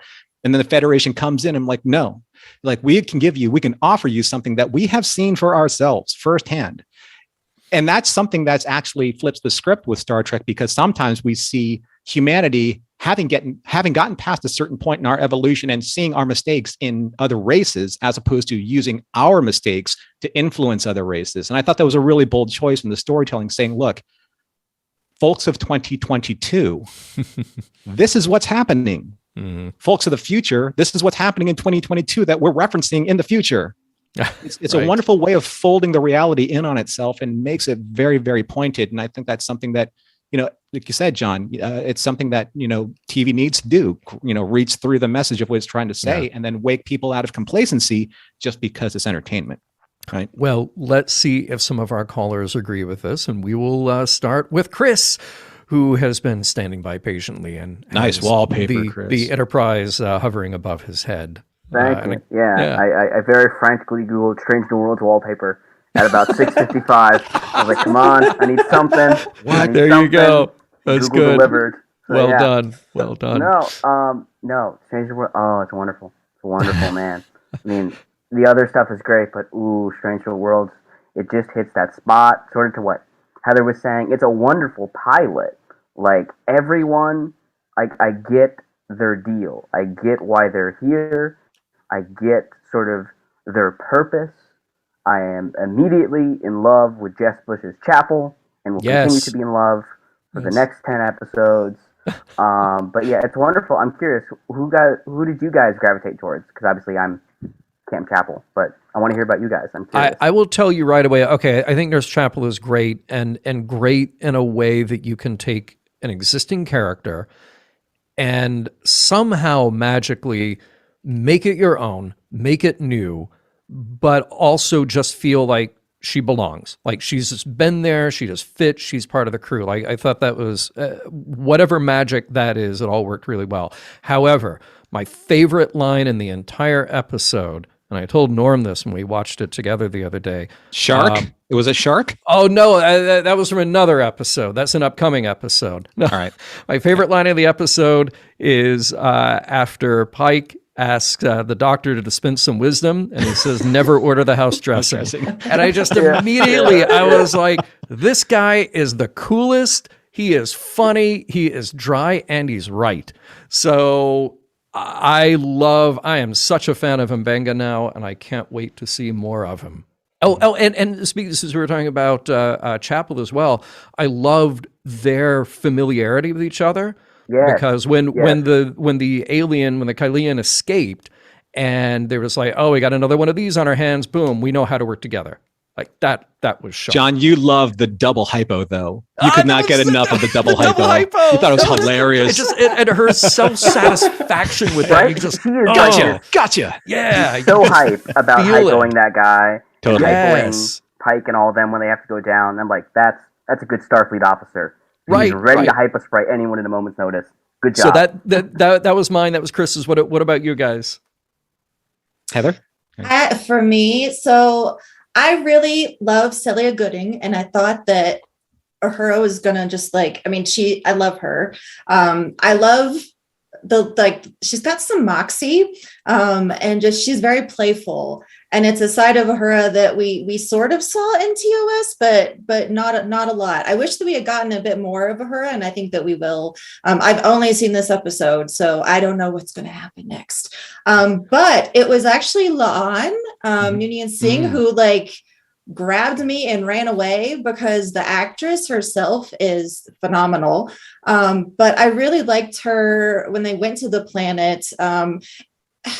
It's like the way that she played, even though it was still her, in the makeup, something shifted, and she just was a very beautiful character there. It's hard for me to explain. I'm just very, very smitten, but it was especially at the end when she was telling Pike about her story where Una saved her. And I'm just really fascinated by what they're going to do with this character. I was a little frustrated that they were bringing on this character, because I wasn't quite sure what they were going to do with her. And now I'm just, I can't wait to see. Nice. Norm? Well, I mean, I was going to say runner-up easily. Sam Kirk, pulling the Rock Ingersoll, energy from Galaxy Quest. I mean, come on now, porn stash and everything. Yeah. Now, in all honesty, I mean, I'm with Heather. I think that Christina Chong, she just blew me away. Laan Noonien Singh was a character that I found a little problematic. Again, from first glance of who this character is, the name. Noonien Singh. And maybe that's the point. Maybe that's the point where you're looking at one thing, you're focusing on one thing, and you're creating these this prejudgment of, is she going to be part of the Noonien Singh legacy, or is she trying to create her own and forge her own path? I mean, I can't remember who I was having a text chat and hey, you know what? How many people with the last name Hitler changed their name after World War II? Pretty much everybody, right? Yeah. So maybe that's who this character is. She's trying to create her own path and then being sidelined by the Gorn and having them wipe out her entire sleeper ship. That may have changed everything. So Christina Chong's performance, though, was captivating in so many ways. The pain, the guilt, the shame, and all of that reserved in this buttoned up version of the Federation officer who refuses to show weakness for whatever reason. You can only maintain that for so long. And when that opens up, and maybe it's going to happen with Una, but when that opens up and shows you more of her character, I think we're going to be in for a real pleasant surprise. There's going to be a lot of texture and layer to this character, and I'm looking forward to it. By the way, I want to jump very quickly to a couple of comments in the chat here because Chris Riker points out correctly that Captain Pike mispronounced Mr. Call. So you are correct. You are correct. And then let's see. Oh, wait a minute. There were a couple more here. Ooh, I missed it. Oh, there we go. Dominic says large outdoor screens means fascism. And you're right. Yeah. Spend 5 minutes on Cardassia Prime. That is absolutely correct. And then Carlos says Pike has an LCD TV. He does. And look, I will share with you now that I have this weird fantasy about having, my nice modern TV, okay, but putting it in a frame that looks like it's from, the Monsanto House of the Future from Disneyland about 1959. So I'm not totally off track here about his whole aesthetic and that beautiful Montana home. He had a phone. Yeah. He had a phone right next to communicator. It's like, if you can't literally create the most perfect juxtaposition aesthetic on the show, it was right there. Okay. Right? So in my bedroom, there's I know, right? Yeah. Right? There's the Apple TV, there's a little Wi-Fi router thing in there. There's HomePods. And then there is a 1939 Bakelite phone from the Queen Mary. So, nice. Old and new technology can coexist. They can do that. All right. Chris, any other thoughts about Stranger Worlds tonight? Just one little, this is kind of a nitpick, but it's also just kind of a bit. The elevator scene where they're like, how'd they get a warp core? And Una's like, she's not cleared for this. And 2 seconds later, Una's like, okay, let me tell you about the wormhole. She couldn't be the battle, Pike. Did you have to say wormhole to the future? Right. That seemed Una gave up the ghost real quick there on that. Yeah. There was a wink, hey, exactly. Remember? Yeah. But I do have to say this, of all the ways that you can tie these different shows together, and some of them really hit you over the head, or in my opinion, spend too long with that stuff, or not enough time. To me, that was the perfect amount. Because we didn't have to relive everything. You could just see that one little shot and go yeah, that was actually a reality of a thing that happened to us. Now here are the repercussions. So I thought it was, handled pretty well. Chris, thank you so much. We will see you again soon, all right? All right. Stay safe. See you around. Right. Chris. Take care, Chris. Bye-bye. Bye. All right. Moving along now to this guy. The songsmith of the Mission Log Airways. Oh, boy. Are there songs? I'm excited. Oh, there were songs. I heard you don't already have songs, because I expected there to be songs now. Don't disappoint. Are you not on top of this? We have a brand new co-host. Alan knows songs. Yeah. Well, actually, we do we've got a musical reference, if that's all right. Because we're right smack in the middle of a science fiction double feature here, guys. Oh, okay. Hey, John, hold on a second. Yeah. So I have a new show for Alan. It's called Minstrel Log. Oh, wow. Okay. Nice. Yeah, for our new songsmith. Oh, man. Yeah. But going off of that, it was right there off the top. Michael Rennie was ill the day the Earth stood still. But he showed us where he stands, and so did Christopher Pike. My goodness, what a pilot! What a kickoff! I agree with you guys wholeheartedly. This was a great episode. Great way to start off a series. Great way to start someone off with Star Trek. I mean, outside of like, okay, you're going to get some flash forwards. There's this guy who keeps seeing himself in the future because he knows how he's going to die. That's really all you need to onboard somebody with, and then you just let it go, and it just tells itself from there. I loved it. I like the subversion. Did you guys get? I mean, I appreciated the subversion at the very beginning, where you think that it's like, somewhere on Earth, and they're in a bunker, and they're looking at screens and compiling data. Then all of a sudden, the camera pans around, and it's an alien race. You're like, yep. Ooh, That's so neat. That's some Voyager Enterprise stuff right there. That is sci-fi-y, of the 90s or the Orville. I had a lot of Orville-y vibes, from this. And I say that as a compliment. I say that as a compliment. You guys were just talking about La'an, and to me, I'm trying to think of the character's name, but Halston from the Orville. Very, very similar vibes. Oh, gotcha. Her. Yeah. Her character, right. Yeah.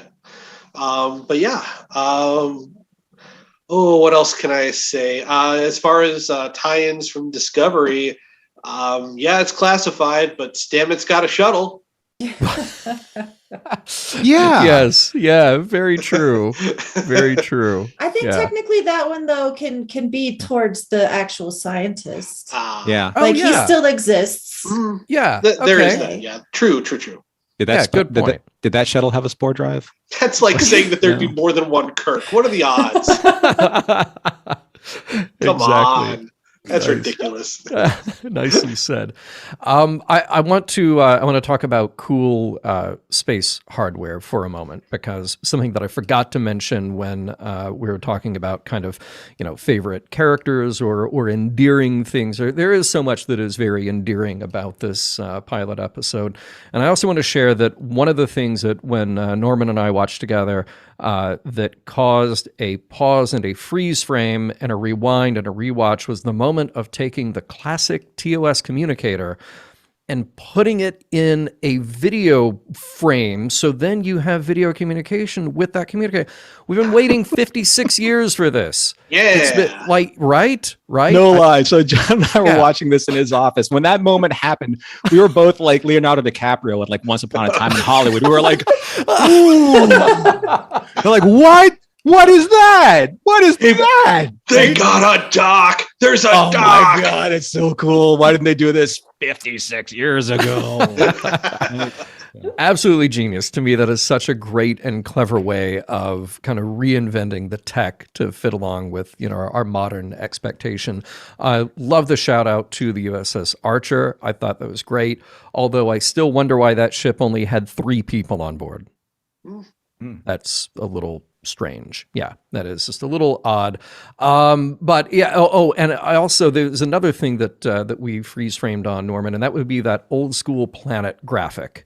Yep. That where they Spock showing off, and you got the text, and you got the whole thing, and it just absolutely looked like TOS, but modernized. If you that was really. If you really comb through all the details, I mean, like the bucket chairs, have the spindly feet to them. There are a lot of kind of like the vent motif, like that 60s-ish pattern. Again, you and I, when we both saw the turbo lift for the first time with the handles, we're like, ooh, handles. I mean, the series isn't short of incorporating the details and kind of like the touchstones and some of the hallmarks that, yes, of course, to original series fans, they're going to be heartwarming to see. Let's see, what else was there? Oh yeah, the tricorders. How can you not? I mean, every time I see a tricorder, you just see Dax from Deep Space Nine talking about the black plastic and the silver aesthetic, 23rd century design. Exactly. So they did a great job with all of that, no doubt. Good stuff. By the way, Jim in the chat says I got some pseudo-Talaxian vibes from the look of the Kylie race at times. Oh yeah, I can see that. Yeah. So. And then our very own Earl, our very own technical director Earl, says that it only takes 2 people to fly the USS Porthos. Just a man and his best friend. Right. He's probably right. You're probably right. So, all right, Alan, any other thoughts before we move along to our next call tonight? Yeah, if I may be a little bit serious, I can't say enough about the speech at the end. The Pike speech, I guess we'll call it now. Sure. Partially, but mostly because I think, Star Trek has given us this great view of the future, but it's also, and Pike says, we've had these struggles, and I think that over the course of the run of the series and the run of all the series, it's almost felt like the two kind of get intertwined for the fans, and it doesn't just apply to the show, but we start to think of it in our real lives. Like, yeah, things could be better in the future, but it's going to get a whole lot worse first. And he is saying emphatically, no, you don't have to do that. I know what my future is. The Federation knows what its future is. The future that the people of Kylie have, and the future that the people of 21st century Earth and the United States, we get to make of it what we want. And we don't have to spend 300 years messing up our planet just to get it to a point where there's nowhere else to go but up. We can do that today. We can make that change. And like you guys were saying earlier, it just means, embracing things like peace and understanding and equality and truth, and rejecting things and people that lead us towards division and, the inevitability of, another civil war in America, because it doesn't have to be. Nice. Nicely said. I 100% agree. Well done, sir. As I might say, what's so funny about peace, love, and understanding? Yeah, exactly. Yeah. As I walk on through this wicked world. It goes back to what Kirk was saying in A Taste of Armageddon. They could, Pike could have been saying this to the Kylian leaders. It's like, all it takes is for you to not kill today. Yeah. That's all it takes. And like I said, that's, as you can tell, I get a lot of Taste of Armageddon vibes from this episode. Oh, yeah. Sure.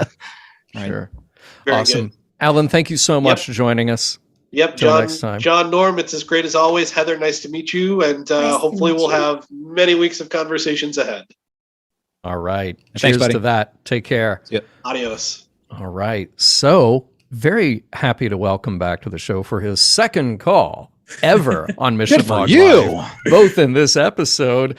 It's Christian. Christian, welcome back to the show. Hello. Hey, How buddy. you doing? All right. Doing good. So, talk to us about Strange New Worlds. I thought it was an amazing episode. I don't know. I'm so speechless about it.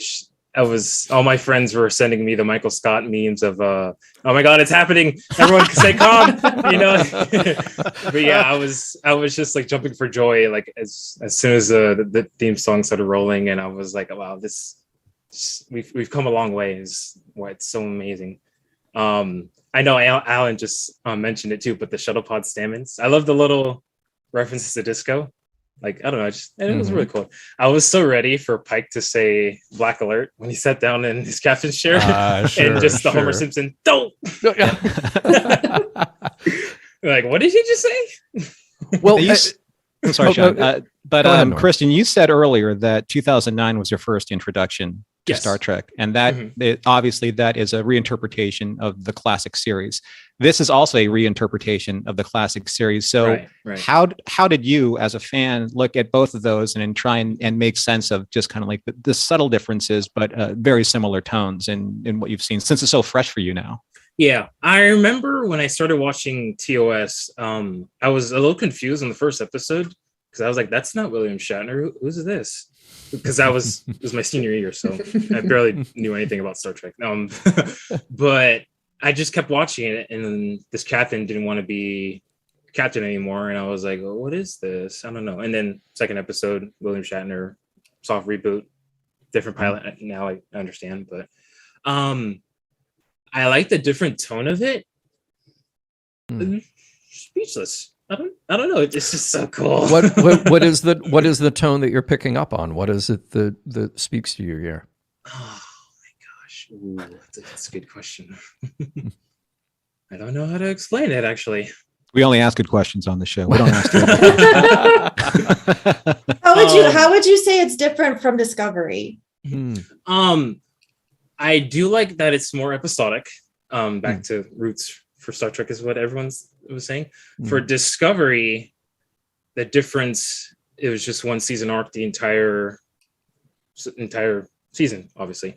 And I did feel it dragging on. Like the galactic barrier was a good example. It's like, oh, we're just warping this entire episode. I was like, oh, I just want to get to the end of it. If one more person says the word uncertainty. But yeah, I do. It's like a fresh breath for the franchise, and for Strange New Worlds, it's Can we stop all this Star Trek talk for a moment and just acknowledge the fact that you have an adorable puppy in your lap? Right? Okay.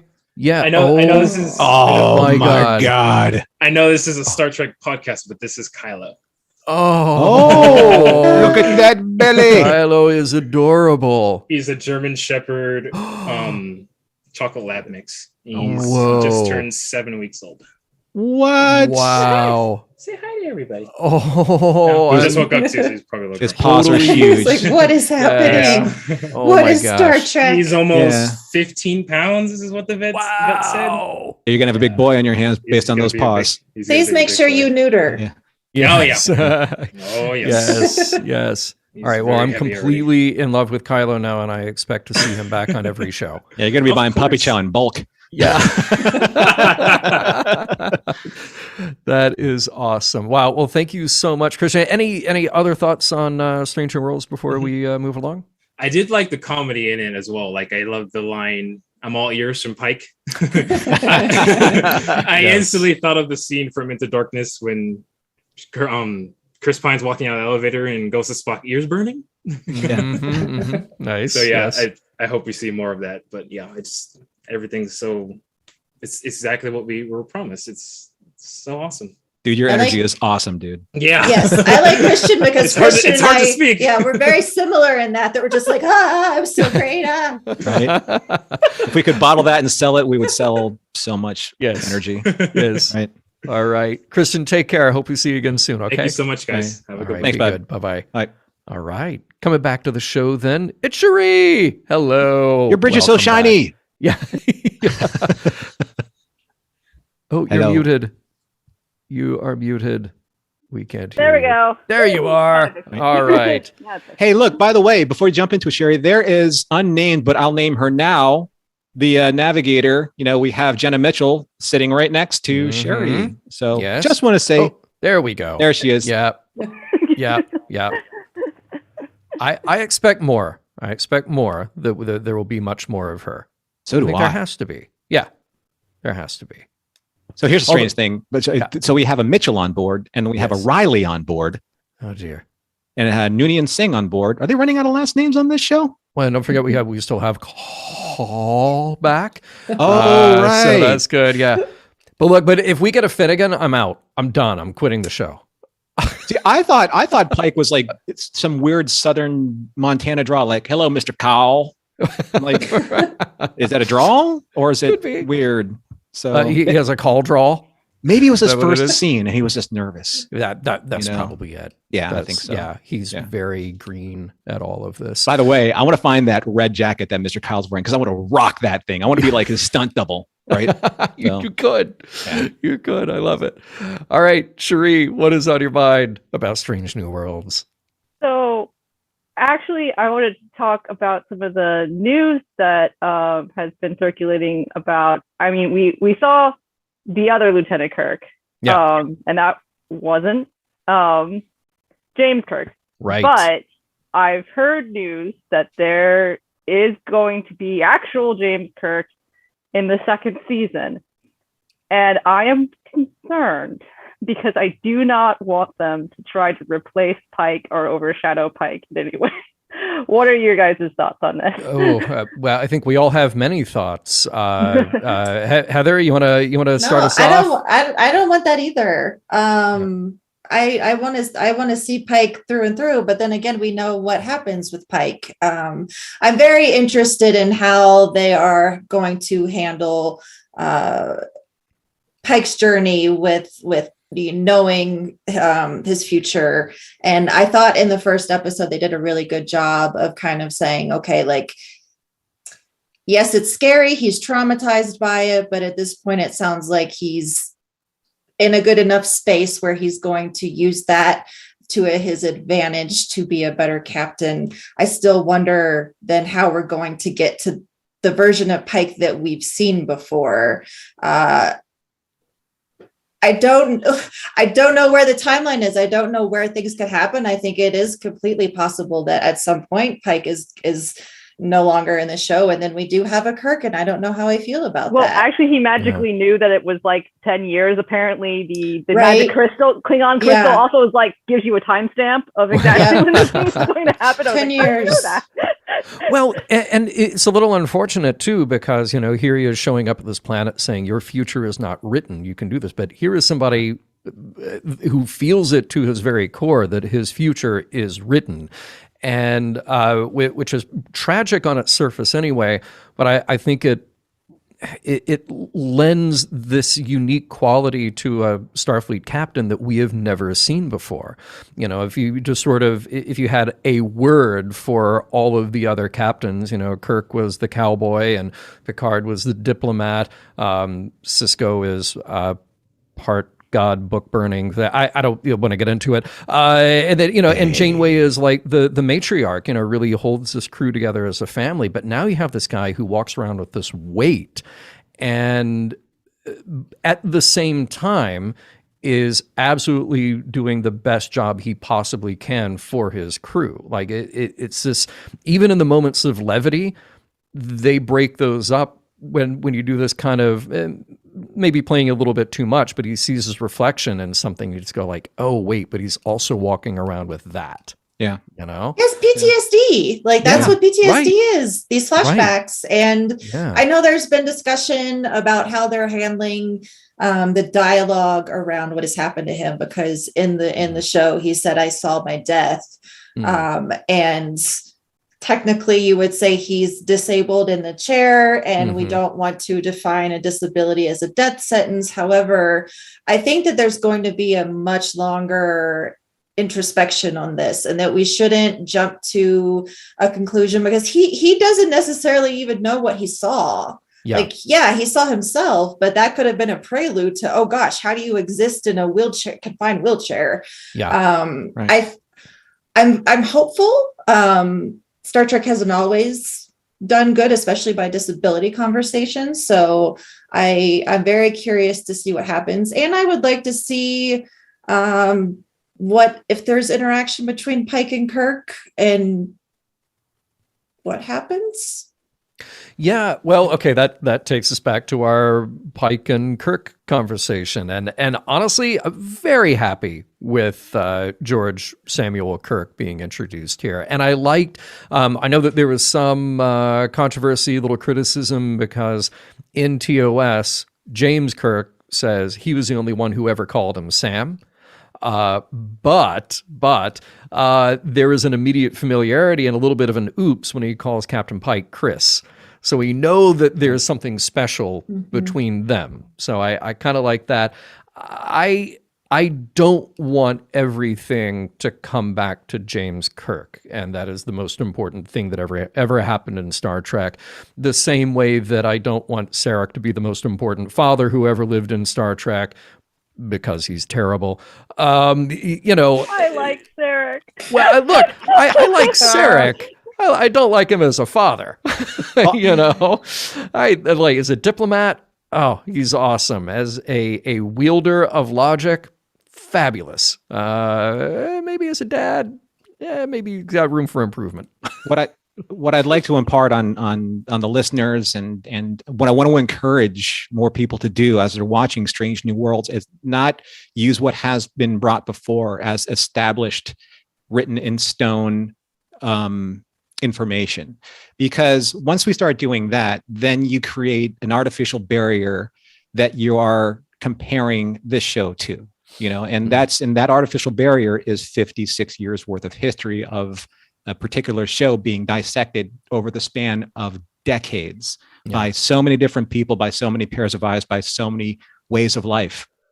And that doesn't give a show like this a chance, because everything, like, he didn't call, like you said, only James T. Kirk called his brother Sam, right? Well, someone told me, like, hey, only your mom calls you Normie. No, many people called me Normie. And now you all know that too.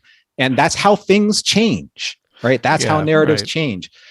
I encourage people to watch the show on the merit of its quality, on its storytelling. And sure, are there going to be Easter eggs and ties to the past? Well, in this case, the past, the future, yes. But at the same time, though, there are so many open opportunities to tell great stories, as long as you're not beholding to the shackles. See how I tie this back to Picard? The shackles of the past, right? Because that leads you to no stories, right? All it leads to are these writers trying to fulfill everyone else's expectations but their own. Right. So that doesn't give us any opportunity to learn or experience anything new. And yes, are there going to be issues or mistakes? Of course there are. But really, how important are they in the grand scheme of things? In the grand scheme of great storytelling? Yeah, we talked before the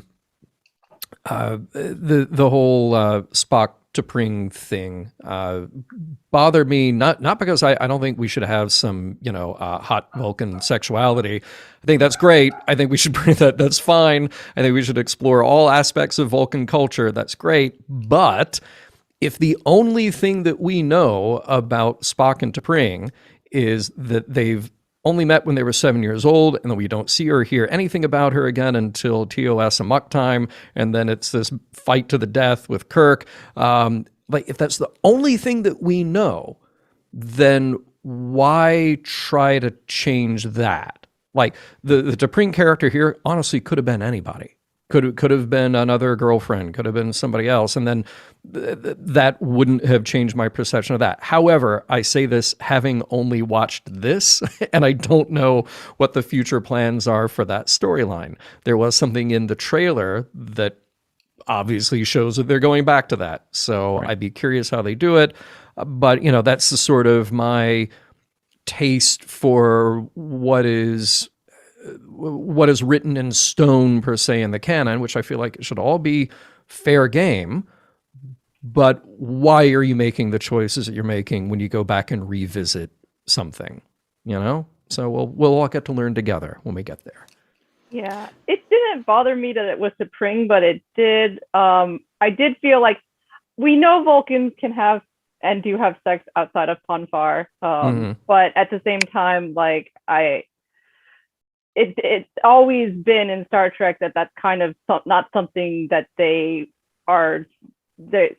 it seems like they're kind of ashamed of. Like, they don't really like to engage with that very much. And it makes sense to me, since Spock is half human, you could make an argument of like him being different, but T'Pring is completely Vulcan. So it doesn't make a lot of sense to me that she would be super comfortable with PDA and just like, that was the weird part for me. Yeah, fair. Any other last thought before we jump over to Cosmo? No. All right. Thanks. All right. Well, we look forward to more of these. We'll talk to you soon, Cherie. Take care. Cherie. Good night. Bye. Bye. All right. Back to Cosmo, who it looks like he is in Jean-Luc's ready room. And it looks like Livingston is back there, happily floating in the background. Oh, that's good. Yeah. I was worried It about is the Livingston. Enterprise. So I have a bone to pick with you, Mr. Champion, because you Okay, said please Livingston did not pick that survive. bone. You said Livingston didn't survive generations. Yeah. Now, according to Memory Alpha, sure, but they did build the set for the fish tank on Enterprise E, and that is what is pictured. Oh, okay. So now, could it be another fish? Sure. Did Spot maybe eat Livingston? Maybe. But in my headcanon, Picard, he got the book and left and forgot all about him, and that's really not cool. But Reg Barkley went back and saved Livingston and brought him back to the Enterprise. No, So Reg Barkley went back and he did like a Brady Bunch, and they were like, the fish didn't survive, and they were like, somebody go to a pet store, get another lionfish, call it Livingston, and just say, oh, look what we found. Livingston's fine. And then, that's Fish's future guide. Let's just admit it, right? Come on now.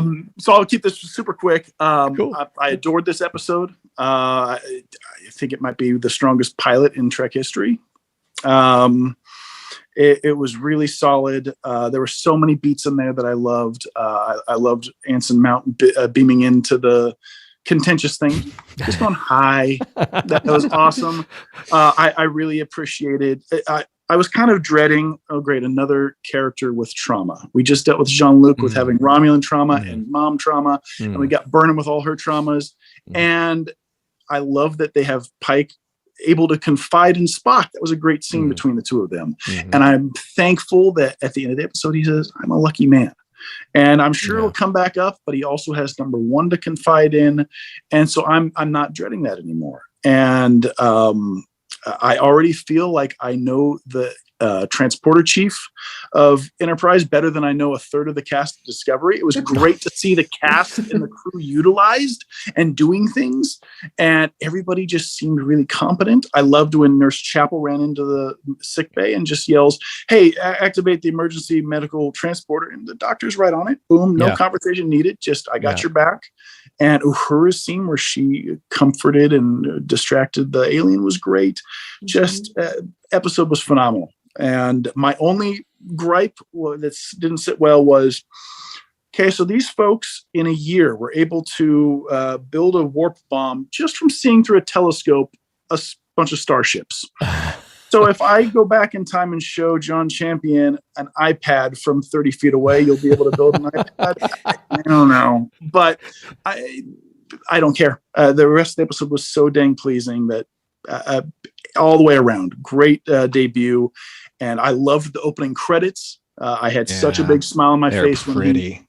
And the music, it was a nice update and still owed to the original. And I loved the monologue. I'm glad that's back, and just having a ship flying through space. So A+ from me, and I'm so excited for this and to meet the rest of the cast. Very cool.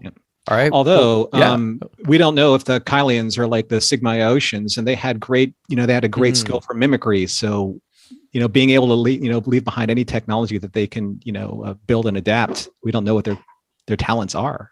They will be a great addition to the Federation. Yeah, but now that they have that, just very fun episode, and I'm super excited for the series. Awesome. Cool. All right. Well, thank you, Cosmo. We'll see you again soon. Appreciate it. And let's see, we're going to go right back to Sam. Sam, who's is gonna blow our minds again. Is how it's going to happen? No. The back half of the hour. Yeah, exactly. Yeah. Yeah, I don't nothing mind blowing this time. Just a couple of things I really liked about this episode so far. One, I really liked the opening with the alien race being excited about first contact, and you don't know it's an alien race right away, and then you see the Starfleet starship appear, and then we show them. That's so cool. Yep. And I really liked how upbeat all the crew were. It seems refreshing, and they wouldn't have to do that necessarily because in the original pilot and the main pilot of TOS, it's established that it's space. We're here. It's okay. Yeah. But this was still refreshing to be like, this is cool. Absolutely, it was. Yeah. Yeah. I do want to ask because we brought it up early in the discussion, and I believe Heather, you brought it up. You're talking about the Kylians joining the Federation. Is it too early? Is this potentially a problem? Somebody just compared them to Pac-Leds as far as their sort of taking technology and maybe not being ready for it. And then somebody, of course, followed that up with Red Alarm. But I wonder. So they're not a warp-faring society. They were about to blow themselves up. Does this hand them, like, is it too much of a reward that they are able to join the Federation? What do you guys think? I feel like it was like extending a handshake. Like, let's, like, not you're in, but let's talk about how we can lead you to a better place, because you're not just going to, you can leave them there and let them do what they're going to do, but we're the Federation. So we want to give you that opportunity to come on board and be better. So I think it would be more the beginning of the conversation, because you don't know them. It's extending a hand. Yeah. Mm-hmm. But then probably another 100 years or more before they can actually like fly to a meeting, because they don't have warp drive yet. I think what Pike was also being cautious, like, you can't put the genie back in the bottle. Mhm. So all you can really do is manage expectations. Mhm. And allowing them entrance in the Federation, like, you know what? It's very well possible that you were going to get her on your own, but we're already past that point.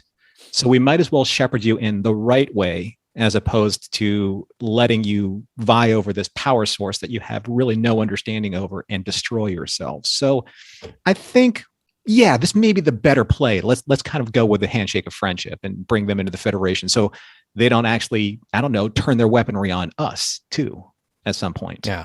Right. Good point. I think that's all very fair. Sam, any other final thoughts? You may have already discussed this, but what did you think about the footage that seemed very recent being used?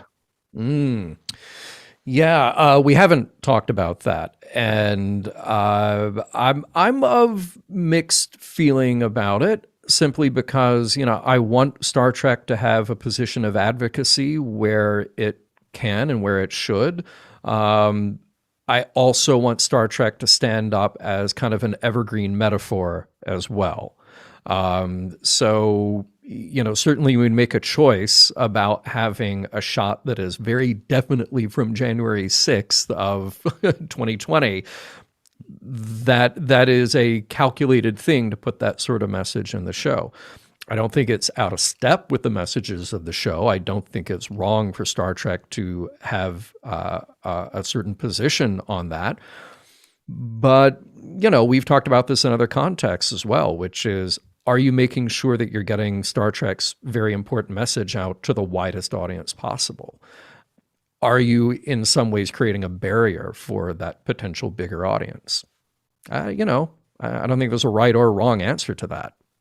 So, yeah, I don't know. How do you feel? The message makes sense to me, but it kind of pushed me back to see real world footage in the fiction, as opposed to some sort of generated similar footage. Yeah. Well, I'll tell you what else is also a little bit of mind bleepery is that, and I'm sorry for a terrible transition, because I'm going to lighten the mood here by saying that this episode firmly establishes that Silent Running, the Valley Forge, is now Star Trek canon.